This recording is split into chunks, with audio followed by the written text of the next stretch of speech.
వేడుకునేవారిగా ఉన్నప్పుడు తప్పుకోకుండా దేవుడు ఏం చేస్తాడంటే మనల్ని జ్ఞాపకం చేసుకుంటాడు. ఇక్కడ ఈ అధ్యాయాన్ని నేను స్టడీ చేస్తున్నప్పుడు అలాగ ధ్యానం చేస్తున్నప్పుడు దేవుడు నాకు ఏం చేశాడంటే ఒక మాట చదివించి నేను ముగిస్తాను.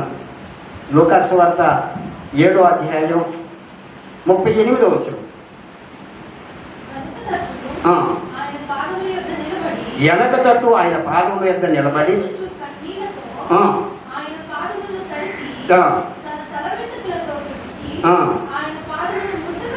చాలండి. ఇక్కడ చూస్తే వెనక తట్టు అంటే ఎదరికి రావడానికి కూడా ఆమెకి ఏం లేదు, ధైర్యం లేదు.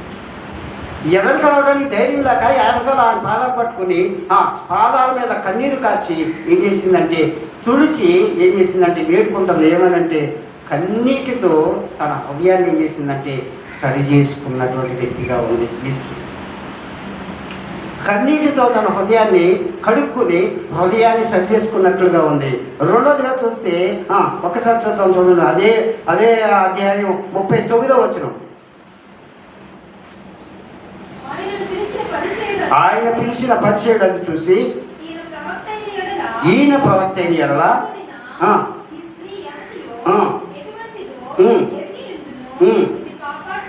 చాలండి. చూడండి ఇక్కడ ఏం చేస్తున్నాడంటే పిలిచాడు కానీ వీళ్ళలేదు, మర్యాద లేదు.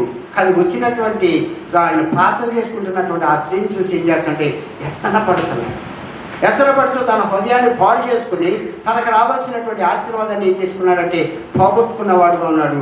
అతని గురించి ఇక్కడ ఏం రాయబడింది అంటే అతను ఏం చేశాడంటే పాడు చేసుకున్నటువంటి హృదయం, అసరపాటుతో నింపబడినటువంటి హృదయంగా అతను ఏం చేశాడంటే ఆశీర్వాదానికి బదులు శాపాన్ని తెచ్చుకున్నవాడుగా తన నోటి మాటను బట్టి రెండో వ్యక్తి మనకు కనబడుతున్నాడు.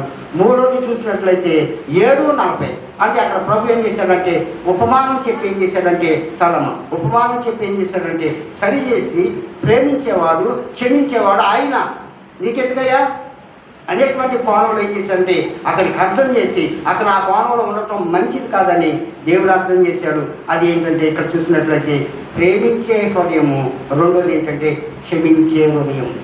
ఇది నీ ఎదుట నా ఎదుట మన ఎదుట ఎవరు ఎలా ఉన్నప్పటికీ కూడా ప్రేమతో చేర్చుకుందాం, ప్రేమతో క్షమిద్దాం, ప్రేమతో హత్తుకుందాం. ప్రేమించే మనసు క్షమించే మనసు మనకు ఉన్నప్పుడు నువ్వు లేక నేను ఏమవుతామంటే క్రీస్తును కలిగామనటానికి, క్రీస్తులో ఉండటానికి అనడానికి నీకు లేక నాకు మనకి దేవుడు ఏమిస్తాడంటే ఆయన స్వభావం ఆయన పోలిక చొప్పున ఉండటానికి దేవుడు కృప చూపిస్తాడు. అట్టి దీవెన మనందరికీ దేవుడు దయచేయును గాక.